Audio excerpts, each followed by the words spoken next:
నమస్తే, నేను మీ Badri sir. Welcome to paper explanation session. So ఈరోజు పేపర్ ఎక్స్ప్లెనేషన్లో భాగంగా స్టేట్మెంట్ అండ్ అజంప్షన్ సార్, ప్రకటనలు మరియు ఊహలు అక్కడే మనకు అర్థమైపో ఉండాలి. సో ఇక్కడ ఏంటిది, సో స్టేట్మెంట్ అంటే nothing but sir information. So ఒక స్టేట్మెంట్స్ అన్నా వాక్యాలన్నా ఏంటిదంటే ఒక సమాచారం, ఇన్ఫర్మేషన్. సో మనకి ఇస్తున్న ఇన్ఫర్మేషన్, ఆ సమాచారం ఏంటిది, ఆ సమాచారం పైన మన ఊహలు. సో ఊహలు ఎవరు ఊహించినట్టు వాళ్ళు ఊహలు వస్తూనే ఉంటాయి. ఆ ఊహనలు సో హద్దులు దాటవచ్చు, ఊహ ఉండొచ్చు. ఆ ఊహల యొక్క అజంప్షన్స్ని unlimited. So statement is nothing but a particular a type of informations or resource. So ఇట్లాంటివి ఉంటాయి. సో ఈ రీసోర్స్ ఇన్ఫర్మేషన్స్ని మనం ఎలా అజంప్ చేస్తాం, సో దీనిపైన మనం మాట్లాడేటువంటి చూస్తాం master. So assumption is nothing but an assumption is a something supposed or taken for a granted. So ఏదైనా ఒక సమాచారం ఉన్నట్టు. So that is a fact that can be accepted as true on considering the content of the given statement. So ఏదైనా ఒక విషయం గురించి అంటే subject గురించి, ఒక పాయింట్ ఆఫ్ వ్యూ గురించి ఇలా ఉంటుంది అని భావించడాన్నే ఊహ అని అంటారు. సో మనం ఇక్కడ అజంప్షన్ అనేది ఆమోదయోగ్యంగా మరియు మంజూరు చేయబడిందిగా ఉండాలి. భావించిన అంశాలను పరిగణనకు తీసుకున్నప్పుడు ఇది నిజమని అంగీకరించే విధంగా ఉండాలి. అంటే స్టేట్మెంట్కు రిలేటెడ్గా ఉంటేనే దాన్ని ఆ అజంప్షన్ని ఇంప్లిమెంట్ లేదా ఇంప్లిసెంట్ అంటాం, దాన్ని అయిందంటారు, ఇంప్లికెంట్ అవుతాం. సో దాంట్లోకి ఇన్వాల్వ్ అయిందని చెప్పేసి అంటాం, అంతర్లీనమైంది. సో దానికి అది ఇంప్లిసెంట్ అంది అనేటువంటి భావన వస్తుంది సార్. అంతర్లీనమైనది అని చెప్తుంటాం. సో ఇక్కడ అజంప్షన్స్ దేనికి రిలేటెడ్ ఉంటాయి, కంటెంట్కు అంటే ఇచ్చిన ఇన్ఫర్మేషన్కి. ఇన్ఫర్మేషన్ ఒక పాయింట్లో ఉండి నువ్వు అజంప్షన్స్ వేరే రకంగా అంటే అది సాధ్యపడదు. అక్కడ స్టేట్మెంట్కి రిలేటెడ్గా అజంప్షన్ ఉండాలి. మనకు ఊహలు ఎన్నైనా రావచ్చు. We can Azam any type of assumptions, but that assumption should be related to according to the information. It means the statement sir. So ఆ స్టేట్మెంట్కి అజంప్షన్ ఎలా ఉంటుందనేది చూద్దాం. సో ఇందులో సోది వద్దు, డైరెక్ట్ సార్ క్వశ్చన్కి ఆన్సర్ ఎలా చేయాలి. ఇది బెటర్. ఇక దీనికి లాజిక్ ఉంటుంది, అదేదో ప్రోగ్రామ్ పెట్టుకొని మొత్తం మైండ్ని డైవర్ట్ చేయడానికి నేను ఇష్టపడను. సో క్వశ్చన్ని కొట్టే తెచ్చే అన్నట్టు ఉండాలి సార్. సో ఈ లాజికల్ థింకింగ్ చాలా అంటే మనము ఎంత రీసెర్చ్ చేసినా కొత్త డౌట్లు వస్తూనే ఉంటాయి. సో ఆ డౌట్ల వెనకాల ఆన్సర్ ఎప్పటికి దొరకదు. So positive thinking is best option. So positive వేలో ఆలోచన చేద్దాం. సో ఆ పాజిటివ్ థింకింగ్ని ఎలా తీసుకెళ్దాం. Right sir. Only sir related ఏంది, డిపెండ్ ఆన్ స్టేట్మెంట్కి అజంప్షన్ రిలేటెడ్గా ఉంటే ఆన్సర్. ద గివెన్ స్టేట్మెంట్, ఆ స్టేట్మెంట్ని జాగ్రత్తగా చూడాలి, దాని యొక్క అజంప్షన్ చూడాలి. ఆ స్టేట్మెంట్కి అజంప్షన్కి రిలేటెడ్ ఉంటేనే ఆన్సర్, అంతే. ఇదొక్కటే positive sir. So what the given statement means information, దాని యొక్క రీసోర్స్, ఆ రీసోర్స్కి అజంప్షన్ రిలేటెడ్గా ఉండాలి. దానికి అనుకూలంగా ఉంటేనే సాధ్యం, లేకపోతే దాని గురించి ఆలోచించని అవసరం లేదు. Right. Here the given statement sir. Statement ప్రకటన. C smoking is injurious to health. C tells a warning printed on the cigarette packet. ధూమపానము ఆరోగ్యానికి హానికరం అని సిగరెట్ ప్యాకెట్లపై ముద్రించిన హెచ్చరిక ఉంది. సో ఏ వార్నింగ్, ఇక్కడ smoking is injurious to health అని, smoking is injurious to health అని a warning printed on the cigarette packet. ఒక సిగరెట్ ప్యాకెట్ పైన ధూమపానం ఆరోగ్యానికి హానికరం అని ముద్రించబడిన హెచ్చరిక ఉంటుంది. సో దాని నుంచి మనం నేర్చుకునేది ఏంటి, ఆ అజంప్షన్ ఏంటిది, ఏమని చెప్తుంది, ఆ స్టేట్మెంట్ మనకు రిలేటెడ్ ఏమంటుంది. So people read printed matter on cigarette packet. ప్రజలు సిగరెట్ ప్యాకెట్లపై ముద్రించిన విషయాన్ని చదువుతారు. Right sir. People take careful note of A warning. ప్రజలు హెచ్చరికను జాగ్రత్తగా గమనిస్తారు. Non smoking promotes health. ధూమపానం చేయడం వలన ఆరోగ్యాన్ని వృద్ధి చెందిస్తుంది. సార్ ఇక్కడ మరి ఆరోగ్యానికి సంబంధించిన పాయింట్స్ ఇక్కడ ఉన్నాయి. ఆరోగ్యం అనే పదం ఉంది, కానీ నాన్ స్మోకింగ్ ప్రమోట్స్, అది వృద్ధి చేస్తుంది అనేటువంటి పాయింట్ ఎక్కడైనా స్టేట్మెంట్లు ఉందా, లేదు. కాబట్టి ఈ థర్డ్ పాయింట్ అనేది రిలేటెడ్ కాదు. ఇక ఉన్నదల్లా ఏంటి సార్, ఇప్పుడు ప్రజలు సిగరెట్ ప్యాకెట్లపై ముద్రించిన విషయాన్ని చూస్తారని, రైట్. అలాగే ప్రజలు హెచ్చరికను జాగ్రత్తగా గమనిస్తారని. సో ఇక్కడ మనం ఈ రెండు రిలేటెడ్లో చూస్తే ప్రజలు సిగరెట్ ప్యాక్లో ముద్రించిన విషయాన్ని చదువుతారు. సో అది ఇచ్చిందే దేనికి? ఆ విషయాన్ని అర్థం చేసుకోవడానికి. సో ఇక్కడ మనం ఆ రెండు విషయాలను కనుక చూస్తే మనం ఇప్పుడు ఇక్కడ రెండు కూడా వర్తిస్తాయి, చదివేటువంటి అవకాశం ఉంది, హెచ్చరికను జాగ్రత్తగా గమనిస్తారు. సో అందుకనే దీనికి ఆన్సర్ ఏంటి సార్ అంటే ఓన్లీ 1 and 2 ఆర్ ఇంప్లిసెంట్. సో 1, 2 అంతర్లీనమై ఉన్నాయి. సో ఈ రెండు కూడా వర్తిస్తాయి సార్, ఇవి రెండు కూడా వర్తిస్తాయి. క్లియర్? నెక్స్ట్ సార్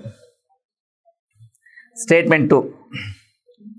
సో ప్రకటన ఏమని ఇచ్చాడు సార్ అంటే look at her audacity, she has not replied to my letter, A tells B. ఏ అనేటువంటి పర్సన్ ఎవరైతే ఉన్నారో, ఫర్ ఎగ్జాంపుల్ ఏ అనే పర్సన్ మనం ఒక పర్సన్, బి అనే పర్సన్ చెప్తాడు. ఏ అనే పర్సన్ బి అనే పర్సన్ ఏమని చెప్తాడు? అరే ఆ సి గాని చూసినవరా, వానికి ఎంత అడాసిటీ ఎంత ఉంది చూడండి సార్. వాడు ఏమంటాడు? ఆమె ధైర్యం చూడు, ఆ సి యొక్క ధైర్యం చూడు, నా లేఖకు జవాబు ఇవ్వలేదు, నా లెటర్కు రిప్లై ఇవ్వలేదని చెప్పేసి ఏ అనేవాడు బితో చెప్తాడు. ఏ బితో ఏమంటాడు? ఆమె ధైర్యం చూడండి, సి నా లేఖకు జవాబు ఇవ్వలేదు అన్నాడు. మరి ఆమె లేఖను ఎందుకు జవాబు ఇవ్వలేదు అనేది మనం ఇక్కడ చూడాలి సార్. రైట్? సో ఇక్కడ ఆ లేఖకు జవాబు ఎందుకు ఇవ్వలేదు అనే దాని మీద మనం ఇక్కడ పరిశీలించినట్లయితే సి రిసీవ్డ్ ఏస్ లెటర్, ఇక్కడ అడాసిటీ అనేటువంటి పదము అంటే ధైర్యం, ఆమె యొక్క మొండితనాన్ని గురించి చెప్తుంది. So C received A's letter, సికి ఏ యొక్క లేఖ అందింది అంటుండు. C did not receive A's letter, ఏమో సి యొక్క లెటర్ ఏ అంటే సికి లెటరు సికి ఏ యొక్క లెటర్ అందలేదేమో. The letter was sent by post, ఆ లేఖను పోస్ట్ ద్వారా పంపించినాం. సరే సరే ఇవి ప్రాసెస్, కానీ ఇక్కడ అడాసిటీ అనే పదం వస్తుందంటే అర్థమైంది అంటే ఆమె లెటర్కి చేరినట్టే అని అర్థం. అంటే ఆమె యొక్క ధైర్యం చూడరా అని చెప్పేసి అంటుండు. అంటే ఇప్పుడు ఇక్కడ మనం ఎలాంటిది కనుక చూస్తున్నామంటే సార్ ఏం ఫాలో అవుతుంది ఇందులో అంటే ఖచ్చితంగా చెప్తాను అంటే ఏ అనే పర్సన్ బితో ఖచ్చితంగా చెప్తాడు ఆమె ధైర్యం చూడు, నా లెటర్ రిప్లై ఇవ్వలేదు రాలేదు అనేటువంటి మీనింగ్ వస్తుందంటే ఆ లెటర్ అక్కడ చేరింది అని దాని యొక్క meaning sir. So C received A's letter, A యొక్క లెటర్ సికి చేరింది కాబట్టికే ఆ లెటర్లు ఏముందో దాన్ని దృష్టిలో పెట్టుకొనే ఆమె ధైర్యం గురించి చెప్తాడు. Look at her audacity, she has not replied to my letter, ఆమె ధైర్యం చూడు, నా లెటర్కు ఉత్తరం ఇవ్వలేదు అంటాడు. సో ఇది స్ట్రాంగ్గా చెప్తుంది కాబట్టి ఇక్కడ మనం 1 అనే పాయింట్ మాత్రమే ఉండాలి. ఈ 1 అనే పాయింట్ ఎక్కడ ఉంది సార్? ఓన్లీ 1 ఫాలోస్, 4th పాయింట్లో ఉంది. సో ఇది answer, 4th option is the right answer sir. Next one statement. So believe me I have read it in the news paper X, నన్ను నమ్మండి నేను దానిని ఎక్స్ అనే వార్తాపత్రికలో చదివాను అని చెప్తుంది sir statement. The statement is given believe me I have read it the news paper X, ఆ సమాచారాన్ని ఒక న్యూస్ పేపర్ ఎక్స్ అనే దాంట్లో నేను చదివాను అని చెప్పేసి బలంగా చెప్తున్నారు. సో దీనిపైన మన యొక్క ఊహలు assumption sir. First one, news paper X gives reliable information are news. X అనే న్యూస్ పేపరు వార్తాపత్రిక ఏదైతే ఉందో అది విశ్వసనీయ సమాచారాన్ని వార్తలను అందిస్తుంది అనేటువంటి పాయింట్ చెప్పాడు సార్. రెండోది, I am reporting exactly as it is given in newspaper X, X అనే వార్తాపత్రికలో ఇచ్చిన విధంగానే నేను నివేదిస్తున్నాను. సార్ ఇక్కడ వార్తాపత్రిక విశ్వసనీయ సమాచారం గురించి, ఆ వార్తాపత్రిక యొక్క విశ్వాసాన్ని కానీ దాని విశ్వసనీయతను కానీ మనకి ఇక్కడ స్టేట్మెంట్లో ఉందా? లేదు. ఏమంది? ఆ పత్రికలో నేను చదివిన విషయాన్ని నీకు చెప్తున్నా అంటుండు. కాబట్టి ఇక్కడ మనకు I am reporting exactly as it is given in newspaper X. నేనేమంటున్నంటే ఆ ఎక్స్ అనే పేపర్లో ఏదైతే సమాచారం ఇచ్చాడో ఆ సమాచారాన్ని ఎగ్జాక్ట్గా ఉన్నట్టుగా రిపోర్టింగ్ ఇన్ఫర్మేషన్ ఇస్తున్నా అంటుండు. కానీ ఆ పేపర్ యొక్క రిలేబుల్ గురించి, ఆ పేపర్ యొక్క రిలేబిలిటీ గురించి మనం ఇక్కడ స్టేట్మెంట్లో లేదు. సో సెకండ్ అజంప్షన్ ఓన్లీ ఇంప్లిసెంట్, అంటే రెండోది మాత్రమే ఇక్కడ ఫాలో అవుతుంది. అంటే ఓన్లీ 2 ఈజ్ ఇంప్లిసెంట్, రెండోది మాత్రమే అంతర్లీనం అవుతుంది sir. Clear? Next one statement do not lean out the moving train A warning in the railway compartment. ఇప్పుడు ట్రైన్లో కొంతమంది అప్పుడప్పుడు డోర్ దగ్గర నిలబడి ఇట్లా ఊగుతూ ఉంటారు కదా సార్, బయటికి వచ్చి నిలబడి ఏదో చూస్తూ ఉంటారు, రైట్. సో అక్కడ వాస్తవానికి అట్లా నిలబడడం తప్పు. ఎందుకు అంటే ఏదైనా ప్రమాదం జరిగేటువంటి అవకాశం ఉంది. సో ఇక్కడ మనం గమనించినట్లయితే ఒక రైలు కంపార్ట్మెంట్లో హెచ్చరిక ఏమని ఉంది, కదులుతున్న రైలు నుండి బయటికి వంగవద్దు. సో మూవింగ్ ట్రైన్ నుంచి బయటికి లీన్ చేస్తే ఏమన్నా ప్రమాదం జరిగే అవకాశం ఉంది కాబట్టి అక్కడ మనకు నోటీస్ చేశాడు. సో ఒక వార్నింగ్ ఇచ్చాడు. సో దానిపైన assumption such a warning will have some effect. అటువంటి హెచ్చరికలు కొంత ప్రభావం చూపుతాయి అంటుండు. Right sir. Leaning out of a moving train is dangerous. అది ఎందుకు రాశాడంటే కదులుతున్న రైలు నుండి బయటకు వంగి ఉండడం ప్రమాదకరం అనేటువంటి point. Next sir, it is the duty of railway authorities to take the care of passengers is safety. Right sir. So మనకి ఇక్కడ ఇచ్చినటువంటి point sir, such a warning will have the some effect. అటువంటి హెచ్చరికలు కొంత ప్రభావం చూపుతాయి. Yes right sir. Leaning out of a moving train is dangerous. So బయట అట్లా లీనింగ్ చేయడం కూడా డేంజరస్, అది కూడా రైటే మాస్టర్.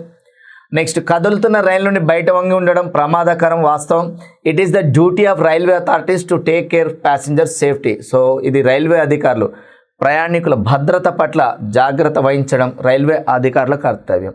అంటే ఈ 3 అజంప్షన్స్ కూడా మనకి ఇక్కడ అంతర్లీనమై ఉన్నది. కాబట్టి ఈ 3 అజంప్షన్స్ ఎక్కడున్నాయి చూడండి సార్.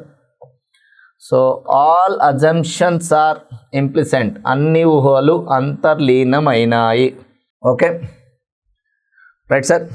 నెక్స్ట్ క్వశ్చన్ సార్, ఒక statement sir, you should not drink whisky, you must take care of your health, A tells his friend. అనేటువంటి వ్యక్తి ఏమని చెప్తుంది సార్ అంటే అంటే మనకు ఇది పదాలు చెప్పగానే కొంతమందికి అది రకమైన ఆనందం వస్తుంది, అందుకని చెప్తున్నా. So you should not drink whisky, నువ్వు విస్కీ తాగకూడదు. ఎందుకు? You must take care of your health, నీ ఆరోగ్యం పట్ల చెప్తుండు సార్. ఏ టెల్స్ హీస్ ఫ్రెండ్, నువ్వు విస్కీ తాగకూడదురా, ఎందుకంటే మీరు మీ ఆరోగ్యాన్ని జాగ్రత్తగా చూసుకోవాలి అని ఏ తన స్నేహితుని చెప్తాడు సార్. ఫర్ ఎగ్జాంపుల్ ఏ అనే పర్సన్ నేను అనుకుందాం, నేను నా ఫ్రెండ్కి చెప్తున్నా, ఏమని చెప్తున్నా sir, you should not drink whisky, whisky తాగకూడదు, మీరు ఆరోగ్యాన్ని జాగ్రత్తగా చూసుకోవాలనేటువంటి విషయాన్ని ఒక మంచి మిత్రుడిగా నా స్నేహితునికి నేను చెప్తా ఉన్నా. దాని మీద ఆయన ఊహ అజంప్షన్ ఎట్లా ఉందో చూద్దాం. A knows about the ill effects of whisky, ఏకి తెలుసు ఆ విస్కీ యొక్క దుష్ప్రభావాల గురించి.